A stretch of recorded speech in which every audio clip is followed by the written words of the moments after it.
Hello. सो आज के lecture में हम लोग बात करेंगे कि how will the magnetic field from a solenoid will look. ठीक है।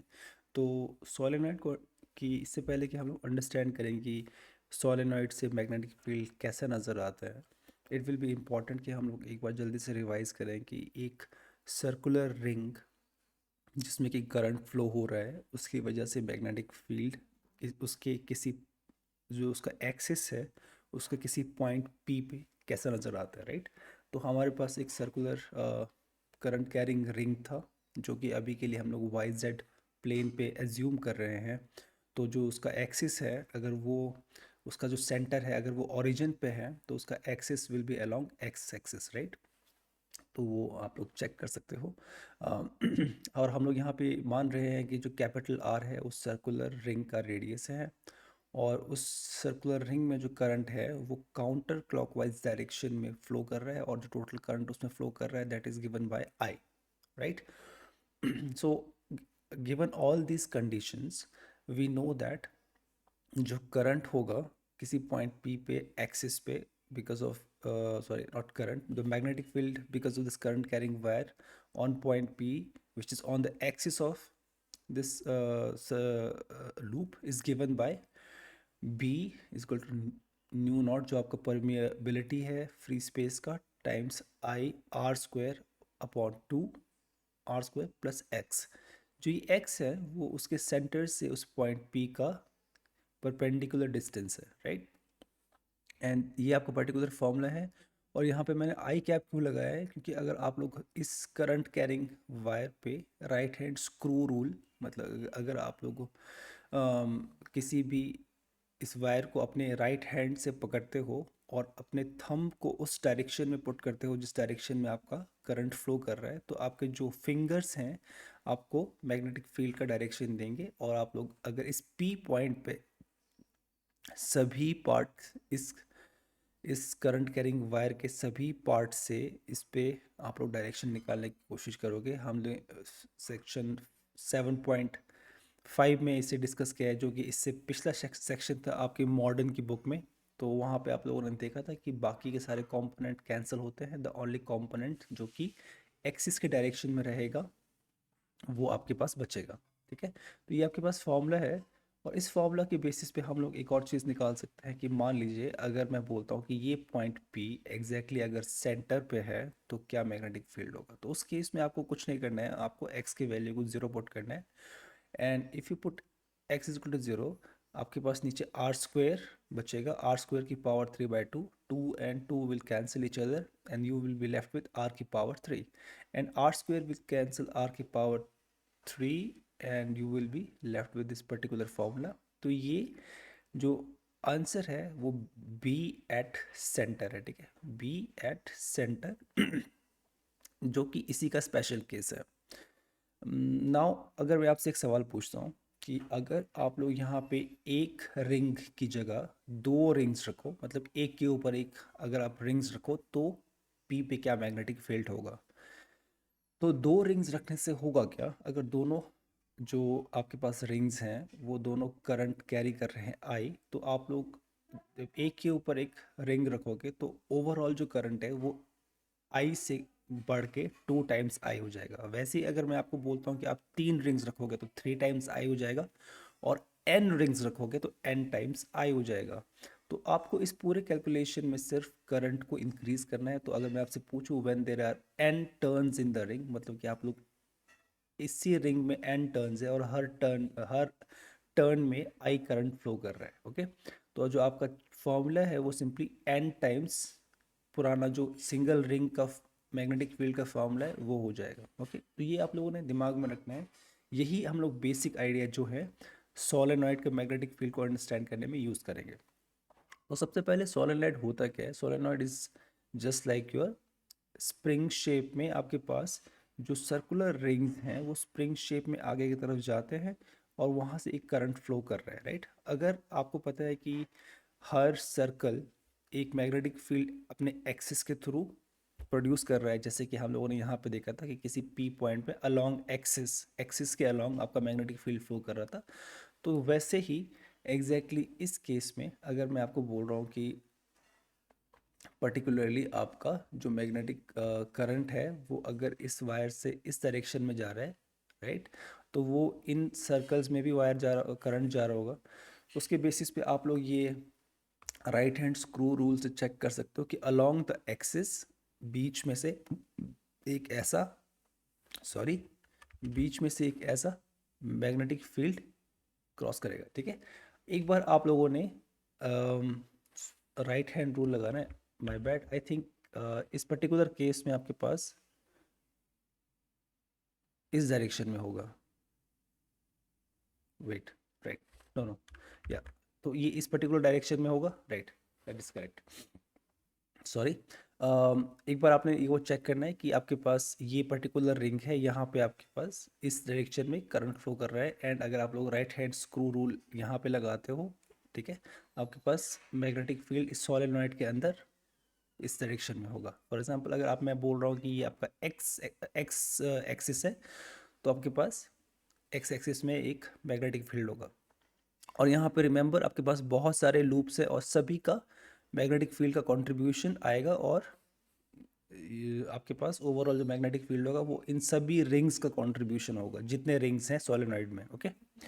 तो सबसे पहले हम लोग सोलेनॉइड को जब भी डिफाइन करते हैं, ओके, जब भी हम सोलेनॉइड को डिफाइन करते हैं, सो हम लोग बात करते हैं कि सोलेनॉइड में कितने टर्न्स हैं और उसकी लेंथ कितनी, ओके।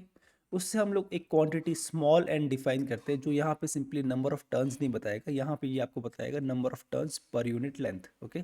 तो मैं आपको पूछूंगा अगर आपके पास एक सोलेनॉइड है उसमें कितने टर्न्स, मान लीजिए 10 टर्न्स हैं, और उसका लेंथ कितना है, मान लीजिए 5 सेंटीमीटर है, तो आप लोग स्मॉल एंड डिफाइन करोगे 10 टर्न्स अपॉन 5 सेंटीमीटर, ठीक है। तो आप लोग यहाँ से निकाल सकते हो 2 टर्न्स पर सेंटीमीटर, राइट। तो आप लोग स्मॉल क्वांटिटी जो एन है you call it turns per unit length for the case of solenoid, okay. तो लेट्स से अगर मैं आपको कहता हूँ कि मैंने एक सोलेनॉइड पुट किया है, ठीक है, अलोंग द एक्स एक्सिस, ठीक है, हम एक्स एक्सिस के अलोंग एक सोलेनॉइड को रखा है, एक मिनट मैं कुछ चीज़ों को यहाँ से रिमूव कर देता हूँ, ठीक है, एंड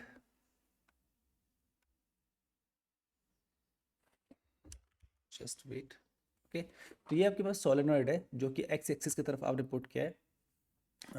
मैंने सिर्फ इसका क्रॉस सेक्शन दिखाया आपको, क्रॉस सेक्शन मतलब कि साइड से हम उसे देख रहे हैं। तो 2 मिनट के लिए आप लोग एज्यूम कीजिए कि ये आपका सोलेनॉइड का एक पर्टिकुलर रिंग है, ठीक है, ये एक रिंग है, ये दूसरा रिंग है, ये तीसरा रिंग है। तो इन डॉट्स जो मैं आपको जो डॉट्स दिखा रहा हूँ इनका मतलब रिंग है, बस हम लोग सिंपली उन्हें साइड से देख रहे हैं।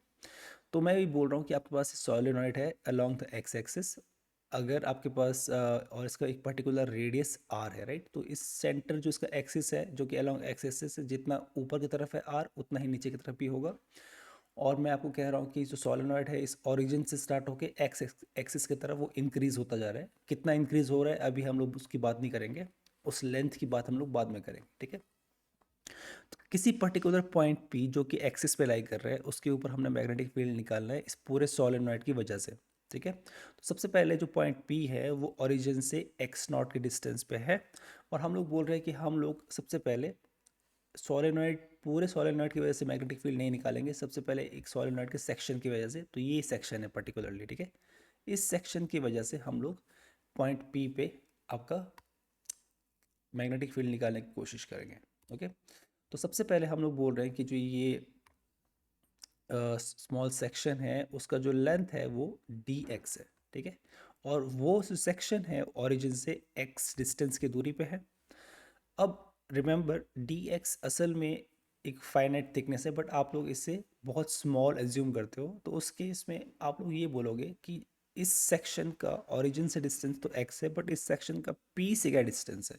तो उस केस में आप लोग 2 मिनट के लिए डी एक्स को इग्नोर करते हो, तो ओवरऑल जो डिस्टेंस आएगा इस पर्टिकुलर केस में दैट विल बी राइट। अगर आप यहाँ से ध्यान से देखो तो ओवरऑल डिस्टेंस इस पॉइंट पी का एक्स नॉट है, इस सेक्शन का डिस्टेंस एक्स है, तो आप लोग सिंपली बोलोगे कि टोटल डिस्टेंस इस सेक्शन का होगा total distance minus this, that is x naught minus x, ठीक है। जो मैंने बीच में ये डी एक्स ड्रॉ किया है, हालांकि मैंने बहुत बड़ा ड्रॉ किया है दिखाने के लिए, but it's very small very thin, तो इसीलिए आप लोग इसे 2 मिनट के लिए इग्नोर करोगे, ठीक है। तो इसीलिए आप लोग ये बीच का जो डिस्टेंस है उसे मान नहीं रहे हो, और जो ओवरऑल इस सेक्शन का डिस्टेंस है आप लोग उसे एक्स नॉट माइनस एक्स ले पा रहे हो, राइट। रियलिटी में आपके पास ये डी एक्स भी यहाँ पे आना था, बट जो कि हमने इग्नोर कर रहे हैं, ओके। तो सबसे पहले let's assume that solenoid has an turns पर यूनिट लेंथ, ठीक है। तो ये आपका जो है वो टर्न्स पर यूनिट लेंथ है, जिसे आप लोग डिफाइन करते हो कि number of turns in unit length, sorry length L and upon length of L, जो आपको एन दे रहे हैं, ओके। एंड अगर मैं आपको बोलूँ कि ऑब्वियसली जिस तरीके से आप लोगों ने डिफाइन किया है, तो आप लोग यहाँ से ये निकाल सकते हो, राइट, कि number of turns in length L is simply N times L. तो वैसे ही number of turns in length D X will be N D X, okay. तो स्मॉल सेक्शन आपको पता है कि इस स्मॉल सेक्शन का लेंथ क्या था, डी एक्स, तो इसमें नंबर ऑफ टर्न्स कैसे होंगे, एन टाइम्स डी एक्स। और हम इस स्मॉल सेक्शन डी एक्स की वजह से जो मैग्नेटिक फील्ड है इस पॉइंट पी पे निकालने की कोशिश कर रहे हैं, ओके। तो हम लोग सिंपली फॉर्मूला यूज़ करेंगे जो आपके पास पीछे था सर्कल की वजह से, तो जो ओनली कुछ चीज़ें वहाँ पे बदलेंगी। सबसे पहले जो नंबर ऑफ टर्न्स थे वहाँ पे हम लोग लिखेंगे एन डी एक्स, क्योंकि ये स्मॉल डी एक्स की वजह से आ रहा है, तो वहाँ पे नंबर ऑफ टर्न्स ये हो गया। और इन रिंग्स का जिस पॉइंट पी पे हम लोग मैग्नेटिक फील्ड निकालने वाले हैं उनसे डिस्टेंस क्या है, X naught minus x, right. तो ये पर्टिकुलरली उसका distance, axial distance, if you remember आपके पास ये जो फॉर्मूला था सर्कुलर रिंग्स का, एक्स था आपका पॉइंट पी का एक्सियल डिस्टेंस उस रिंग के सेंटर से, राइट। तो ये भी आपको एक तरीके का रिंग है, अगर मैं आपको साइड से दिखाऊं तो ये आपके actually these are your rings, okay, something like that. अभी हमें पता नहीं है कि नंबर ऑफ टर्न्स कितने हैं, वो आप सिंपली एन डी एक्स से निकाल सकते हो। ये रिंग्स है, इन रिंग्स का जो डिस्टेंस है that is x naught minus x, okay. Now इस फॉर्मूला के बाद मैंने आपको कहा था कि अगर आप लोग चाहो तो ये आपका स्मॉल मैग्नेटिक फील्ड है, अगर आप लोग इसका पूरा मैग्नेटिक फील्ड निकालना चाहो तो आपको इस डी बी को क्या करना पड़ेगा, इंटीग्रेट करना पड़ेगा, किसके ऊपर, ये दूसरी तरफ क्या वेरिएबल है, डी एक्स, राइट। तो आपको डी एक्स के ऊपर इंटीग्रेट करना पड़ेगा, जो डी एक्स के साथ जो पार्ट आ रहा है, तो आपको जो जिस पॉइंट से एक्स क्या है आपका, राइट, जहाँ इन कॉइल्स का लोकेशन, तो अभी हम लोग पर्टिकुलरली इस कॉइल की बात कर रहे हैं सेक्शन। तो अगर मुझे इस पॉइंट पे पूरा मैग्नेटिक फील्ड निकालना है सॉलिनॉइड की वजह से, तो मुझे हर सेक्शन का कंट्रीब्यूशन ऐड करना पड़ेगा, और हर सेक्शन का अपना एक्स डिस्टेंस है जो कि जीरो से, अभी मैं बोलता हूँ कि जो सॉलिनॉइड का लेंथ है मान लीजिए एल है, वो जीरो से एल तक जा रहा है। तो इस केस में मुझे जब इंटीग्रेट करना होगा तो मुझे ज़ीरो से एल करना होगा, ठीक है। बट बट जो डिस्टेंसेस पे इंटीग्रेशन करना प्रॉब्लमेटिक रहता है, क्योंकि हम लोग आगे डिस्कस करने वाले हैं इनफाइनाइट लेंथ के सॉलिनॉइड की। तो उस केस में आपके पास जो एक पर्टिकुलर लेंथ है वो हो जाएगा इनफाइनाइट, और इन्फिनिटी के केस में इंटीग्रेशन वैसे भी डिफिकल्ट हो जाता है। तो हम लोग क्या करेंगे, सबसे पहले इस पूरे डिस्टेंसेस को हम लोग एंगल्स में कन्वर्ट करेंगे, ठीक है। तो हम लोग एंगल्स कैसे डिफाइन कर रहे हैं, तो मान लीजिए ये आपके पास जिस पर्टिकुलर सोलेनॉइड के पार्ट की हम बात कर रहे हैं उसके आउटर पार्ट से, ठीक है। तो ये रिंग के आउटर पार्ट से, जैसे कि रिमेंबर हम लोगों ने यहाँ पे ड्रॉ किया था कि इसके आउटर पार्ट से पी का डिस्टेंस क्या था, राइट। तो वैसे ही हम लोग यहाँ पे बोल रहे हैं कि इस रिंग के आउटर पार्ट से पी का डिस्टेंस जो है वो आर है। रिमेंबर अगर मैं इस सेक्शन को अलग अलग जगह ले जाऊंगा तो ये जो स्मॉल आर है वो डिस्टेंस चेंज होगा, और जो ये एंगल सबटेंड कर रहा है एक्सिस के साथ वो आप फाइव बोल रहे हो, और वो फाइव भी चेंज होगा, ठीक है। एंड अब इस पर्टिकुलर जो राइट ट्राइंगल है जो कि के एल पी, जो के एल पी राइट ट्राइंगल आपके पास बन रहा है, ठीक है, वो राइट ट्राइंगल से आप लोग कुछ चीज़ें डिफाइन कर सकते हो। सबसे पहले cos phi and sine phi, ठीक है। Cos phi and sine phi आप लोग डिफाइन कर सकते हो कैसे, cos phi is what, simply base upon hypotenuse, that is base upon hypotenuse, and then sin will be r जो कि रेडियस है आपका capital R upon hypotenuse that is small r, right.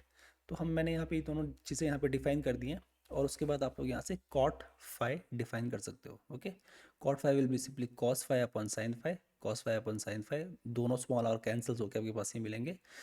अब यहाँ पे एक चीज़ आपने नोटिस करना है कि अगर मैं आर को, इस आर को यहाँ ले जाऊँ, राइट, तो आपके पास सिंपली ये रिलेशन आएगा, ओके, राइट। तो you have X naught minus X equal to R cot phi. ठीक है, एक्स नॉट क्या था?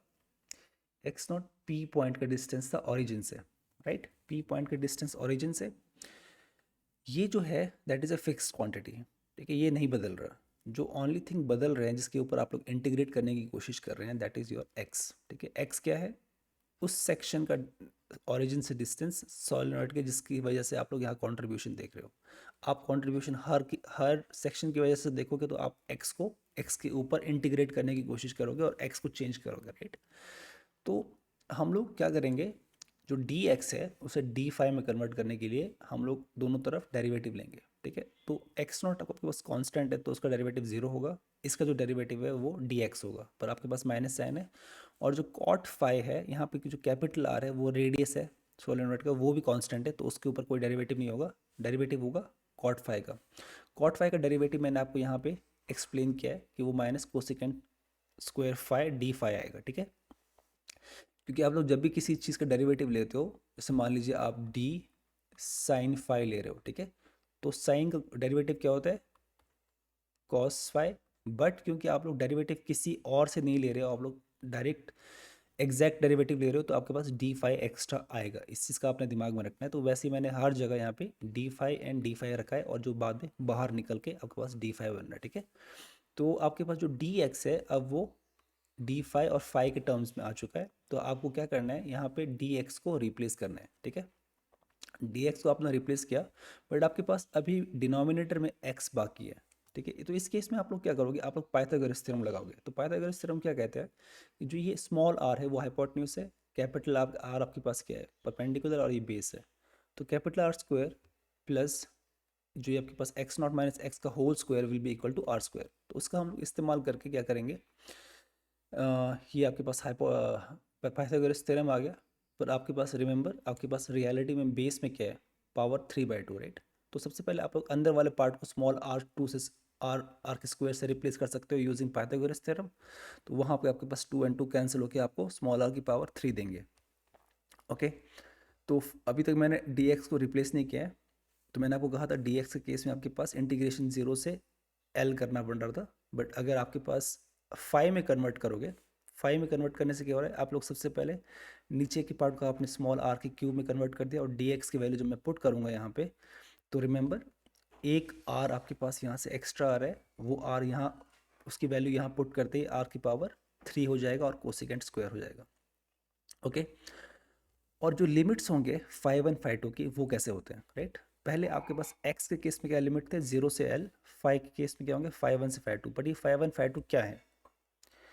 Five one phi two are, जो सबसे पहले फाइव इज लाइक, मान लीजिए आपके पास ये सोलेनॉइड है। ठीक है, मैं आपको 2 मिनट के लिए दिखाता हूँ साइड की साइड व्यू से। मान लीजिए आपके पास ये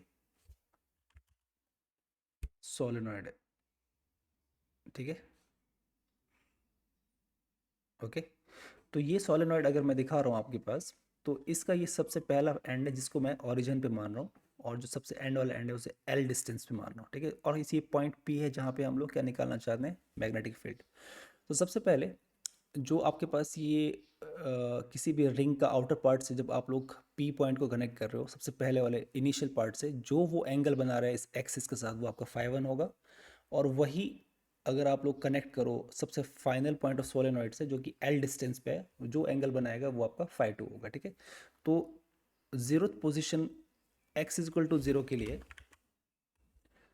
जो coil X is equal to sorry जो कॉइल आपके पास X is equal to zero पर रखा गया है, वो जो एंगल बना रहा है वो आपका फाइव वन होगा। जो coil X is equal to L पे रखा गया है, वो जो एंगल बना रहा है वो आपके पास फाइव टू होगा। ठीक है, तो phi one and phi two are the angles corresponding. Phi one is corresponding to X is equal to zero and phi two is corresponding to X is equal to L. ठीक है, ये आपने दिमाग में रखना है। अब आपका पूरा जो प्रॉब्लम है वो कन्वर्ट हो गया है फाइव में। अब हम कुछ सिंप्लीफिकेशंस करते हैं। सबसे पहले सिंप्लीफिकेशन क्या है? कॉस स्क्वायर जो होता है, कॉस इज व्हाट?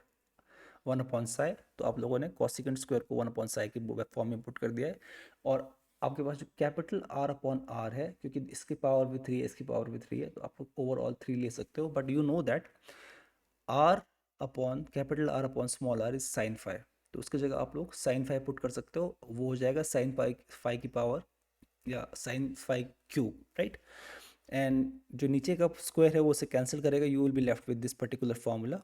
एंड ये आपके पास क्या आ रहा है अब, ये आपके पास जो स्मॉल कॉन्ट्रीब्यूशन था, ठीक है। अब आपको बस अगर फुल कंट्रीब्यूशन आपने निकालना है कि पूरे सोलेनॉइड की वजह से क्या कंट्रीब्यूशन आएगा, तो आपको सिंपली क्या करना है, इंटीग्रेट करना है अलोंग दीज टू लिमिट्स, ठीक है। अभी आपको ये लिमिट्स पता नहीं है इस पर्टिकुलर केस में, तो आप बोल रहे हो कि 5 1 से 5 2 हम लोग इंटीग्रेट करेंगे, और आपके पास जो साइन फाई का इंटीग्रेशन होता है that gives you minus cos phi, और जब आप लोग वैल्यू पुट करोगे you will be getting this, ठीक है।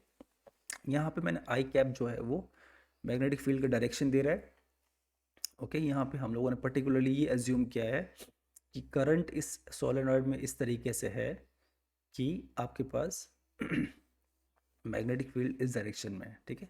तो जैसे मैंने आपको यहाँ पे एज्यूम कराया था कि ये सोलेनॉइड है, तो हम लोग करंट को इस डायरेक्शन में फ्लो कर रहे हैं, तो ऑटोमेटिकली जो मैग्नेटिक फील्ड आएगा वो पॉजिटिव एक्स डायरेक्शन में आएगा। एंड पॉजिटिव एक्स एक्सिस का डायरेक्शन क्या होती है, योर आई कैप, ओके। तो ये आपके पास फाइनल फॉर्मूला है, this is your general formula. General का मतलब है कि आप लोग यहाँ सब कोई भी वैल्यू पुट करके स्पेशल केसेस के डिस्कशन कर सकते हो। तो सबसे पहला स्पेशल केस ये है कि मान लीजिए आपके पास जो सोलेनॉइड है वो आप लोगों ने x इक्वल टू 0 पे तो रखा है, स्टार्टिंग वाला एक एंड उसका x इक्वल टू 0 पे, पर जो दूसरा एंड l पे ना हो गए, वो l जो है वो इन्फिनिटी को अप्रोच कर रहा है, ठीक है। मतलब कि आपके पास जो सोलेनॉइड है वो एक तरफ को इन्फाइनाइटली लॉन्ग है, ठीक है। ये आपने दिमाग में रखना है।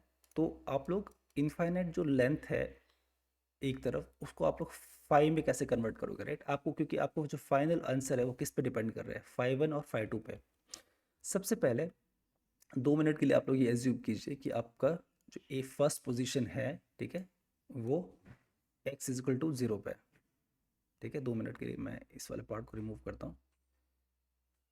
तो आपका जो फर्स्ट पॉइंट है वो x इक्वल टू 0 पे है, जो दूसरा पॉइंट या मान लीजिए 2 मिनट के लिए इस पॉइंट, ठीक है। तो just let me draw few thing.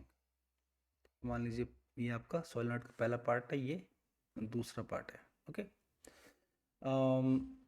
तो पहला जो एंगल बनेगा, यू रिमेंबर, वो एंगल बनता है आपका एक्सिस के साथ। तो आप लोग पहले आउटर रिंग से पॉइंट पी को कनेक्ट करोगे तो एंगल बन रहा है 90 का, ठीक है। तो पहला एंगल होगा 5 1 90, sorry, okay, it will be 90। 5 2 जो होगा, अगर मान लीजिए आपके पास किसी लेंथ एल का सोलेनॉइड है, तो आप लोग उसके जो फाइनल पॉइंट से इसे कनेक्ट करते तो ओवरऑल एंगल ये बनता। अब मैं आपको कहता हूँ कि एज्यूम करो कि आप एल को खींच के इन्फिनिटी की तरफ ले जा रहे हो, तो ये जो एंगल है, ये वाला एंगल धीरे धीरे इंक्रीज करेगा, और तब तक इंक्रीज करेगा जैसे कि इमेजिन कीजिए कि अगर मैं इसे यहाँ ले जाऊँ, अगर मैं सोलेनॉइड को और थोड़ा सा बढ़ा देता हूँ, यहाँ तक पहुँचा देता हूँ, तो आपका एंगल थोड़ा सा और बढ़ जाएगा, फिर उसके बाद थोड़ा सा और बढ़ जाएगा, फिर थोड़ा सा और बढ़ जाएगा। वो बढ़ते बढ़ते बढ़ते बढ़ते जब इन्फिनिटी पे ले जाओगे तो वो एंगल ऑलमोस्ट एक्सिस के बराबर आ जाएगा, और आपके पास जो एंगल बनेगा that will be actually exactly angle of pi, ठीक है। ये आपको थोड़ा सा इमेजिन करना पड़ेगा क्योंकि it's not very easy to see, okay.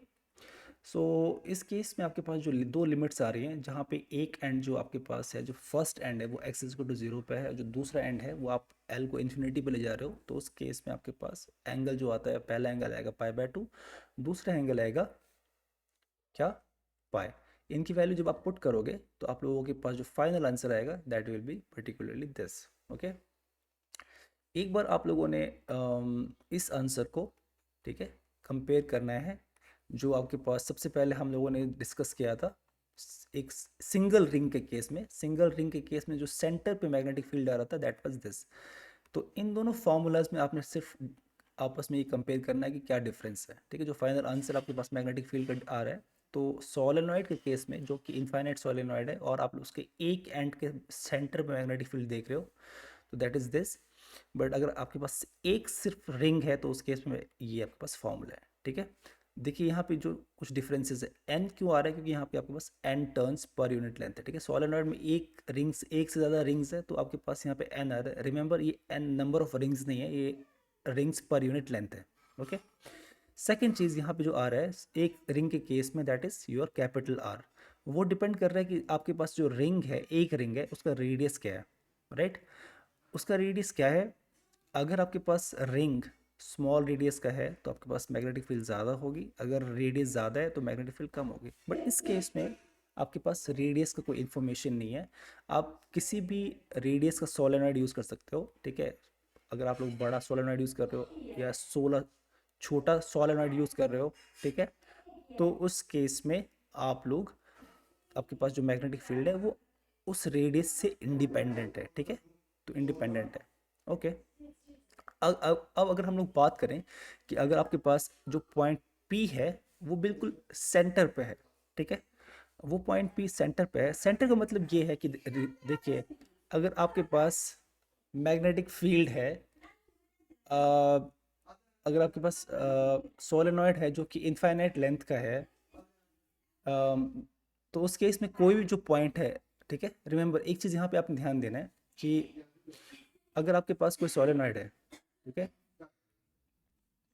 Okay, अगर आपके पास कोई सोलेनॉइड है अ, इस तरीके का, ठीक है, अगर आप लोग उसे इस डायरेक्शन में, ठीक है, अगर आप लोग इसे इस डायरेक्शन में भी इनफाइनाइट कर देते हो और इस डायरेक्शन में भी इनफाइनाइट कर रहे हो, तो कोई भी पॉइंट, चाहे आप लोग एज लॉन्ग एज वो किसी एंड पे नहीं है, ठीक है, कोई भी पॉइंट वो इस डायरेक्शन और इस डायरेक्शन से इनफाइनाइट डिस्टेंस पे है, ठीक है। तो एनी पॉइंट हम लोग एग्जैक्टली मिडल पॉइंट नहीं ढूंढ सकते इस केस में, बट कोई भी पॉइंट जो सोलेनॉइड के अंदर है उसके लिए ट्रू डिस्कशन है, ठीक है। तो एनी पॉइंट जो कि सोलेनॉइड के अंदर है, जो कि इनफाइनाइट की दूरी पे है, तो एग्जैक्टली इससे आप लोग अगर मिडल ना बोलें, आप लोग इससे मिडल की जगह इनसाइड बोलेंगे, ठीक है, inside the solenoid. Okay. Okay. तो इस केस में अगर आपके पास सोलेनॉइड है, अगर आप लोग बोल रहे हो कि आपके पास ये वाला पर्टिकुलरली एक एंड है, ये दूसरा एंड है, और आप लोग धीरे धीरे इन्हें इन्फिनिटी की तरफ ले जाओगे, ठीक है, तो सबसे पहले आपके पास ये एंगल बनेगा, पहला वाला एंगल इस वाले साइड का, ये दूसरे साइड का एंगल है, ठीक है, तो ये पहले साइड का एंगल है और ये आपके पास दूसरे साइड का एंगल यहाँ पे है। अगर आप लोग इस एंड को इन्फिनिटी की तरफ ले जाओगे तो ये एंगल धीरे धीरे रिड्यूस होता रहेगा, रिड्यूस होता रहेगा, राइट। मतलब पहले ये ऐसा जाएगा और कम हो गया और कम हो गया और फाइनली ये एग्जैक्टली जीरो पे चला जाएगा जब आप उस एंड को इन्फिनिटी पे ले जाते हो। ओके। तो उसी तरह ये आपको पता है कि दूसरे वाले एंड को अगर आप इन्फिनिटी पे ले जाओगे तो वो एंगल पाई हो जाएगा। तो आपके पास जो दो लिमिट आती हैं तो उस केस में वो आती है जीरो एंड पाई, और उनकी वैल्यू पुट करने के बाद आपके पास क्या मैग्नेटिक फील्ड आता है ये। इस चीज़ को आपने एक चीज़ ध्यान में देना है, ठीक है। द ओनली की पॉइंट इज कि आपको remember always compare your results with each other.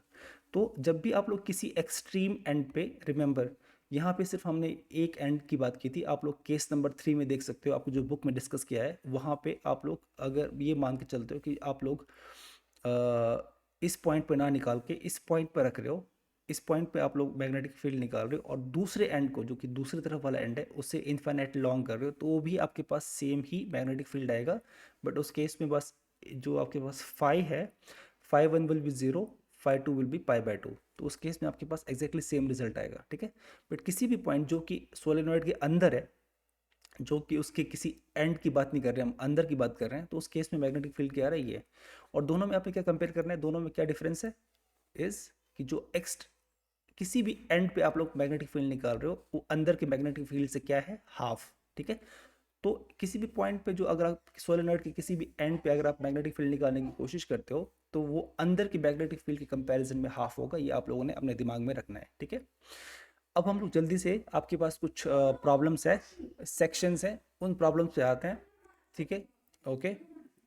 तो आपके पास सबसे पहले एग्जांपल 7.3 है, वहाँ पे आपके पास ये बोला गया कि आपके पास एक स्क्वायर शेप का वायर का एक शेप है जहाँ पे आप लोग काउंटर क्लॉकवाइज डायरेक्शन में 10 एम्पेयर करंट को फ्लो कर रहे हो, ठीक है। I think no sorry 2 ampere, okay. तो यहाँ पे आपके पास काउंटर क्लॉकवाइज डायरेक्शन है और आप लोग बोल रहे हो कि हर साइड का जो लेंथ है वो 10 सेंटीमीटर है और आप लोग इससे बोल रहे हो ए बी सी डी, ठीक है। तो ये सबसे पहले एक स्क्वायर शेप में है और आप लोग जल्दी से एक बार राइट हैंड स्क्रू रूल लगा के चेक कर सकते हो कि what will be the direction of magnetic field in each arm, ठीक है।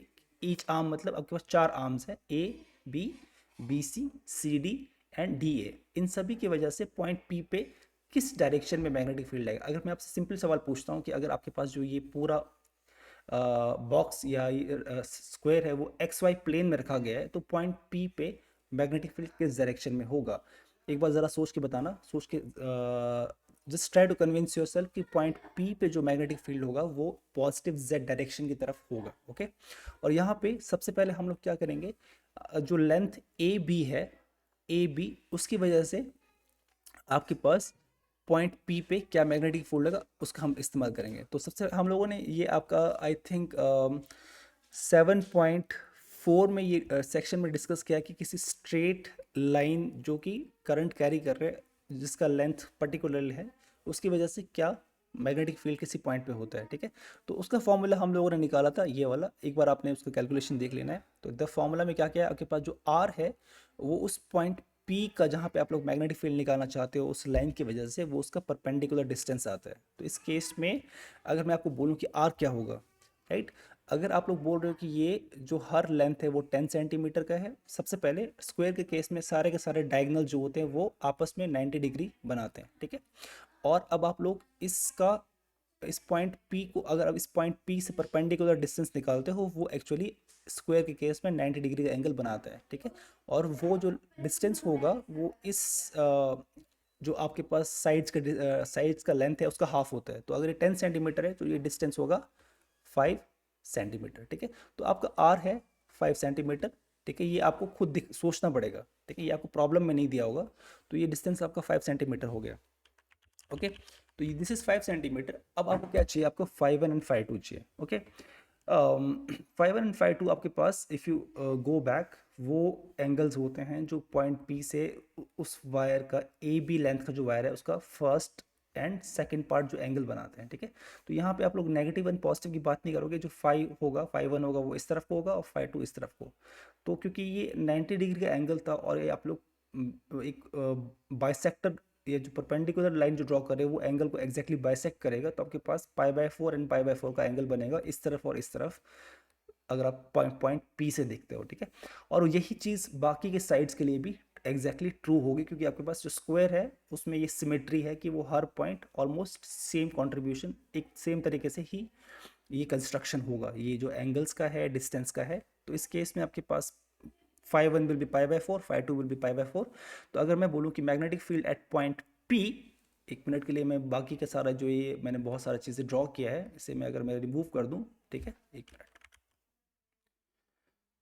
तो आपके पास जो magnetic field at point P due to current carrying wire A B, ठीक है, तो ए बी जो करंट कैरिंग वायर है उसकी वजह से पॉइंट पी पे क्या मैग्नेटिक फील्ड होगा, आप लोगों ने क्या क्या वैल्यूज पुट कर दी यहाँ पे। ठीक है, सबसे पहले आप लोगों ने π/4 पुट कर दिया, एंड करंट की वैल्यू हमको दी है 2 एम्पेयर्स। एंड सेकेंड चीज़ है कि mu naught upon 4 pi gives you 10⁻⁻⁷ and R जो है रिमेंबर वो 5 सेंटीमीटर है, but you have to convert everything in SI, तो मैं 5 सेंटीमीटर को 5 मीटर में कन्वर्ट कर रहा हूँ, that's 5/100, right. And sine π/4 is 1/√2, और 2 बार आप लोग सम करेंगे तो 2 टाइम्स √2, और उसके बाद सिंपल आपने सिंप्लीफिकेशंस करनी है और आपके पास फाइनल आंसर ये आएगा। पर ये आपके पास सिर्फ और सिर्फ मैग्नेटिक फील्ड है ए बी वायर की लेंथ की वजह से, बट आपको निकालना है किसकी वजह से, ए बी सी डी की वजह से। तो आप लोग क्या बोलोगे यहाँ पे, आइडिया क्या है, क्योंकि आप लोगों ने देखा कि सब वायर्स का जो पॉइंट पी पे मैग्नेटिक फील्ड है वो सभी का जेड डायरेक्शन में आ रहा है, तो क्योंकि सभी का कंट्रीब्यूशन सेम डायरेक्शन में है तो अगर मैं सबका कंट्रीब्यूशन निकालूँ तो सबका ऐड होगा, राइट। और क्योंकि सभी की लेंथ एंड डिस्टेंसेस सब कुछ सेम है, तो मैं ये बोलूँगा कि total magnetic field at point P due to square A B C D will be just 4 times the B A B, मतलब जो ए बी की वजह से कंट्रीब्यूशन आ रहा है उसका 4 टाइम्स हो जाएगा, राइट, क्योंकि सभी का कंट्रीब्यूशन पॉइंट पी पे सेम आ रहा है। ठीक है, रिमेंबर, क्योंकि पॉइंट पी पे ही वो सिमेट्री है। अगर आप लोग किसी और पॉइंट पे देखो, मान लीजिए मैं बोलता हूँ कि भी पॉइंट पे सेंटर पे ना होकर यहाँ पे हो जाएगा, तो ये चीज़ ट्रू नहीं है, या यहाँ हो जाएगा या यहाँ हो जाएगा। सेंटर पे ही आपके पास हर डिस्टेंसेस सेम है। ओके, ये आपने दिमाग में रखना है। तो सेंटर पे सिमेट्री है तो आप लोग बोलोगे कि B A B C D will be simply 4 times B A B, और जो आपके पास जो आंसर था उसे आपने सिंपली 4 से मल्टीप्लाई करना है। और यहाँ पे के कैप क्यों पुट कर रहा हूँ मैं, के कैप डायरेक्शन है, के मतलब पॉजिटिव जेड डायरेक्शन में, राइट। तो अगर आप यहाँ पे राइट हैंड स्क्रू रूल से सिंपली आपने वेरीफाई करना है कि अगर आपके पास ये एक्स एंड वाई प्लेन है तो जो मैग्नेटिक फील्ड होगी वो पॉजिटिव जेड डायरेक्शन में होगी। ओके, प्रॉब्लम नंबर 7.4, यहाँ पे आपको बोला गया है कि आपके पास एक करंट कैरिंग वायर है, ठीक है, जो कि पॉजिटिव जो कि एक्स डायरेक्शन में है, और वो कोई करंट कैरी कर रहा है जो आपको बुक में दिया गया है, ठीक है। और आपके पास एक चार्ज है जो कि पॉजिटिव वाई डायरेक्शन में मूव कर रहा है, उसकी स्पीड भी आपको दी गई है, और बोला है कि एक पर्टिकुलर डिस्टेंस पे जब वो जैसे ही वो 20 सेंटीमीटर की दूरी पे होगा वायर से, उस पे क्या फोर्स लगेगा इस करंट की वजह से, ठीक है। तो यहाँ पे आपको सिंपली लॉरेंस फोर्स का लॉ लगाना है, दैट इज आपके पास किसी भी मैग्नेटिक फील्ड की वजह से मूविंग चार्ज, जो कि चार्ज मूव कर रहा है वी वेलोसिटी से, उस पर कितना फोर्स लगता है, वी क्रॉस बी, ठीक है। तो क्यू आपको दिया गया है क्योंकि इलेक्ट्रॉन है, तो इस केस में आपको इलेक्ट्रॉन का चार्ज ऑलरेडी पता है, उसकी वेलोसिटी दी है, और आपको क्या करना है, इस करंट कैरिंग वायर की वजह से इस पॉइंट पी पे क्या निकालना है, मैग्नेटिक फील्ड। उसके फिर आपके पास सब कुछ मिल जाएगा, आप फोर्स निकाल सकते हो, ठीक है। रिमेंबर आपको बोला गया है लॉन्ग वायर, लॉन्ग वायर का मतलब होता है इनफाइनाइट वायर, ठीक है। तो आपको ऑलरेडी पुराने प्रॉब्लम से जो 7.4 में पता है कि अगर आपके पास कोई इनफाइनाइट लॉन्ग वायर है तो उस केस में आपके पास जो मैग्नेटिक फील्ड आता है वो इस फॉर्म में आता है, ठीक है। और अगर हम लोग एज्यूम करेंगे जो करंट है वो पॉजिटिव, आपके पास जो पॉजिटिव एक्स डायरेक्शन में मूव कर रहा है, और जो आपका जो ये चार्ज है वो आपके पास पॉजिटिव वाई डायरेक्ट, जो डिस्टेंस है 20 सेंटीमीटर, वो अलोंग पॉजिटिव वाई डायरेक्शन है ऊपर की तरफ। तो आप लोग ये चेक कर सकते हो कि आपके पास जो मैग्नेटिक फील्ड होगा, आप लोगों ने ये वेरीफाई करना है कि जो ऊपर की तरफ है जो मैग्नेटिक फील्ड होगा वो के डायरेक्शन में होगा, ठीक है। तो मैग्नीट्यूड हमें ऑलरेडी पता है, मैं डायरेक्शन की बात कर रहा हूँ, ठीक है। इसके बारे में आपने एक बार सोचना है कि अगर मैं आपको बोलूं कि ये आपके पास एक एक्स वाई प्लेन है, ठीक है, 2 मिनट के आप इसके बारे में सोचना, ठीक है। 2 मिनट के लिए सोचिए कि अगर मान लीजिए आपके पास ये एक्स वाई प्लेन है, ठीक है, और मैं आपको बोल रहा हूँ कि आपके पास जो करंट है वो एक्स एक्सिस की तरफ फ्लो कर रहा है, ठीक है। तब एक्स एक्स एक्स डायरेक्शन की तरफ फ्लो कर रहा है, एक वायर है जो आपने एक्स एक्सिस के ऊपर रखा है, और वो एक्स पॉजिटिव एक्स डायरेक्शन में मूव कर रहा है। तो आप लोगों ने ये चेक करना है कि ऊपर के जो प्लेन है, जो मतलब पॉजिटिव साइड है वाई का, वहां से मैग्नेटिक फील्ड जो है वो बाहर की तरफ आएगा, ठीक है, एंड वो घूम के नेगेटिव वाई साइड अंदर की तरफ जाएगा, ठीक है। तो ये चीज़ अभी मेंशन करना ज़रूरी है कि जो आपके पास पॉइंट पी है, जो चार्ज है वो आपके पास वो वाई की डायरेक्शन में मूव तो कर रहे हैं, पर वो 20 सेंटीमीटर का जो डिस्टेंस है वो किस डायरेक्शन में है। हालांकि यहाँ पे आई थिंक डायरेक्शन की बात करना इंपॉर्टेंट नहीं है, क्योंकि आपकी प्रॉब्लम में सिंपली बोला गया है कि फोर्स का मैग्नीट्यूड क्या है, ठीक है। बट क्योंकि हम लोग क्रॉस प्रोडक्ट निकालना चाहेंगे तो हमें क्या चाहिए, फाइनली दोनों का डायरेक्शन भी चाहिए, ओके। तो ये इंपॉर्टेंट बात है। तो अभी के लिए हम लोग बोल रहे हैं कि आपका जो चार्ज है वो पॉजिटिव हाफ साइड है, मतलब कि वो ऊपर की तरफ है। मतलब अगर आपके पास ये एक्स एक्सिस है और ये ऊपर की तरफ वाई एक्सिस है, रिमेंबर ये वाई एक्सिस का क्या है, ये वाला पॉजिटिव पार्ट है, ये नेगेटिव पार्ट है। तो हम लोग कहाँ पे हैं, मैं बोल रहा हूँ कि हम लोग ऊपर के साइड में है, और चार्ज भी आपका ऊपर की तरफ है, ठीक है। तो उस केस में हम लोग बोल सकते हैं कि जो आपके पास मैग्नेटिक फील्ड होगा वो पॉजिटिव डायरेक्शन में होगा, यहाँ पे जो नीचे साइड होगा वो नेगेटिव डायरेक्शन में। तो हम लोग सिर्फ पॉजिटिव वाले केस की बात कर रहे हैं फिलहाल के लिए, ओके। तो इस केस में आप लोगों ने इसका क्या कर दिया है, मैग्नेटिक फील्ड का डायरेक्शन भी डिफाइन कर दिया है, एंड अब आपके पास हर चीज़ है, आपके पास मैग्नेटिक फील्ड आ गया, आपके पास चार्ज है। अब चार्ज का जो डायरेक्शन बोला है वो सिंपली बोला है कि सबसे पहले आपके पास जो फोर्स आएगा वो ये आएगा। आपको इलेक्ट्रॉन बोला है तो इलेक्ट्रॉन का चार्ज -1.6 × 10⁻⁻⁻, कूलम, और जो उसकी डायरेक्शन दी है वो बोली है पॉजिटिव वाई डायरेक्शन में वो जो पार्टिकल है वो मूव कर रहे हैं। अगर वो पॉजिटिव वाई डायरेक्शन में मूव कर रहे हैं तो आपको 10⁻⁻⁶ वेलोसिटी का जो आपका मैग्नीट्यूड आपकी प्रॉब्लम में ऑलरेडी दिया है, आपको सिंपली उस पर जे मल्टीप्लाई करना है जो उसको डायरेक्शन दे रहा है, राइट। एंड फाइनली आप लोग फोर्स निकालोगे, क्यू की वैल्यू बाहर पुट कर दी। अब आप लोग क्या करोगे, वी क्रॉस बी, वी आपके पास ये है, बी आपने ऊपर निकाला है। रिमेंबर आप लोग सिंपली उनके मैग्नीट्यूड्स को आपस में मल्टीप्लाई कर सकते हो, जो अंदर क्रॉस प्रोडक्ट होगा वो सिंपली उनके डायरेक्शंस का होगा। वेलोसिटी की डायरेक्शन क्या है, जे, मैग्नेटिक फील्ड का डायरेक्शन क्या है, के, जे क्रॉस के आपको क्या देता है, आई, ठीक है। रिमेंबर इन चीज़ों का रिवीजन आप लोग कर ही रहे हो, एक बार आपने देख लेना है कि कैसे आपके जो यूनिट वेक्टर्स है वो क्रॉस प्रोडक्ट के अंदर चेंज होते हैं, ठीक है। तो आई जे आपको के देता है, जे के आपको आई देता है, एंड के आई जे देता है। देखो आई जे के, ठीक है, ये आपको एक ऐसा साइकिल बनाते हैं, ठीक है। आई क्रॉस जे गिव्स यू के, जे क्रॉस के गिव्स यू आई, के क्रॉस आई गिव्स यू जे, ठीक है। रिमेंबर जैसे ही आप लोग इनको उल्टा करते हो तो आपके पास एक माइनस साइन आता है, तो that means cross products are not commutable. Commutable का मतलब है कि अगर आप रिवर्स करो तो वो उनका जो फाइनल रिजल्ट है वो सेम नहीं रहता है, ठीक है। तो आपके पास फाइनल आंसर ये निकल के आ रहा है, ठीक है। और हालांकि आपको सिर्फ फोर्स निकालने को बोला गया था, तो आप लोग अगर ये आई कैप ना भी पुट करो तो आपका आंसर फिर भी करेक्ट होगा, बट दिस इज़ बेटर, ठीक है। अगर आप लोग प्रॉपर डायरेक्शंस स्पेसिफाई करते हो तो your answer is much better. And final जो आपके पास प्रॉब्लम है दैट इज़ योर कि आपके पास एक सोलेनॉइड दिया है जिसका जो ओवरऑल लेंथ है वो 4 सेंटीमीटर दिया है, ओके।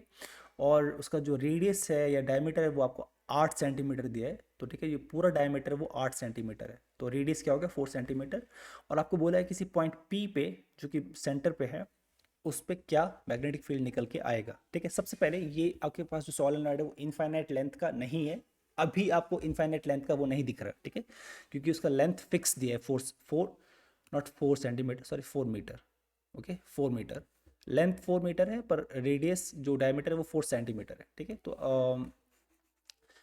अगर मिडिल पॉइंट की बात करें तो मिडिल पॉइंट जो होगा वो 2 मीटर के डिस्टेंस पे होगा। तो सबसे पहले आपके पास जो फॉर्मूला है that is given by this, okay. और यहाँ पे अभी आपको cos phi and sin phi, ये आपको phi one and phi two की वैल्यू नहीं पता है, ठीक है। तो हम लोग फाई वन फाई टू की वैल्यू निकालने की कोशिश करेंगे। अब यहाँ पे आप लोग सिंपली क्या कर सकते हो, राइट ट्राइंगल इस्तेमाल कर सकते हो, ठीक है। रिमेंबर पिछले प्रॉब्लम में हमने जो एंगल्स थे वो इस तरफ से निकाले थे ऐसे करके, बट यहाँ पे हम लोग इस तरफ से निकाल रहे हैं, तो इसमें कोई डिफरेंस नहीं आएगा आपके फाइनल फॉर्म में। आप लोग चाहे आप लोग पॉइंट पी के इस तरफ से निकालो या पॉइंट पी के इस तरफ से निकालो, एंगल्स आर सेम, ठीक है। जो फाइनल रिजल्ट में there will be no change. सबसे पहले cos फाई वन, अगर आपके पास ये राइट ट्राइंगल बन रहा है, ये राइट ट्राइंगल बन रहा है, तो इसमें अगर आप लोग cos डिफाइन करो तो cos is what, cos is just simply base का लेंथ अपॉन हाइपोटेन्यूज। बट आपको हाइपोटेन्यूज नहीं पता है, आपको परपेंडिकुलर पता है जो कि 4 सेंटीमीटर है। आप लोग यहाँ पाइथागोरस थ्योरम लगा के हाइपोटेन्यूज निकाल सकते हो, that is hypotenuse is base square plus perpendicular square, ठीक है। तो आप लोग सिंपली ये ट्राइंगल मैं यहाँ पे ड्रॉ कर रहा हूँ, ये आपके पास 2 मीटर है और ऊपर का जो लेंथ है वो 0.4 मीटर है। मीटर में कन्वर्ट करना जरूरी है, रिमेंबर। जब दोनों आप रिजल्ट को फाइनली सम कर रहे हो तो आपको दोनों को एक यूनिट में लिखना है, तो मैं 4 सेंटीमीटर को 0.04 मीटर में लिख रहा हूँ, ओके। तो यहाँ से आप लोग सिंपली cos फाई निकाल सकते हो, that is base base upon hypotenuse, और हाइपोटेन्यूज को आप लोगों ने सिंपली क्या किया है, base square plus perpendicular square का अंडर रूट। एंड रिमेंबर अगर आप लोग इसकी वैल्यू निकालते हो 4.04 के स्क्वायर को आप लोग सिंपली लिख सकते हो 4/100 का स्क्वायर। 4 का स्क्वायर आपके पास 16 आएगा एंड 100 का आपका 10,000 आएगा। एंड देन अगर आप लोग ये निकाल के देखो तो असल में जो फाइनल आंसर आएगा that is not very different for 4, ठीक है। 4.0016 आपका 4 से बहुत डिफरेंट नहीं है। तो उस केस में आप लोग सिंपली नीचे के जो ओवरऑल जो आंसर करके आ रहा था वो आपके पास सिंपली आएगा 2 ऑलमोस्ट 4। आप लोग यहाँ पे ये लगाओगे सिंबल एंड आपके पास 2/2 के बराबर आएगा एंड 2/2 गिव्स यू 1, ठीक है। तो cos फाई वन आपके पास ऑलमोस्ट 1 के बराबर आ रहा है, ठीक है, क्योंकि इसमें और इसमें कोई ज़्यादा डिफरेंस नहीं है, ठीक है। सेकंड आपको क्या चाहिए, cos फाई टू चाहिए। आप लोग सिंपली चेक कर सकते हो जो फाई टू एंगल है वो सिंपली रिमेंबर, क्योंकि मिडिल पॉइंट है तो अगर यहाँ फाई वन बन रहा है तो यहाँ पर भी फाई वन बनेगा। तो फाई टू क्या है, phi two is just simply pi minus phi one. ये पूरा एंगल पाई में से अगर मैं फाई वन माइनस मत कर दूँ तो आपको फाई टू मिलेगा। एंड आप लोग सिंपली यहाँ पे इसका कॉस ए माइनस बी का फॉर्मूला लगाओगे एंड यू विल सी कि साइन साइन पाई वाला पार्ट जीरो देगा और इस तरफ आपको माइनस कॉस फाई वन मिलेगा। Cos phi one is already almost like 1, तो आपके पास ये क्या होगा, -1 के बराबर होगा। और अगर आप इनकी वैल्यू पुट करते हो तो आपके पास फाइनल आंसर क्या आ रहा है, योर आंसर इज दिस, ठीक है। अभी तक हम लोगों ने एक चीज़ नहीं निकाला है, that is your N. N is what, turns पर यूनिट लेंथ। आपको बोला गया है कि 10⁴ टर्न्स हैं सोलेनॉइड में, ठीक है, वो टर्न्स है।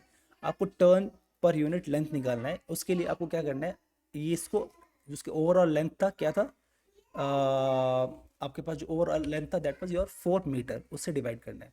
तो आप लोग अगर इसे डिवाइड करते हो तो आप लोग चेक कर सकते हो कि 2500 टर्न्स पर मीटर आपके पास हैं, और आपके पास जो फाइनल आंसर आएगा वो इन सब की वैल्यू पुट करके आएगा। One thing I want to mention यहाँ पे, अगर आप लोग ये चेक करो, ये आंसर अगर आप लोग सोलेनॉइड के केस में जाओगे तो आपको ये एग्जैक्टली केस नंबर 2 से मैच होता है, जो कि एक इनफाइनाइट लेंथ का सोलेनॉइड होता है और हम लोग इसी इनसाइड पॉइंट पे उसका मैग्नेटिक फील्ड निकालने की कोशिश करते हैं।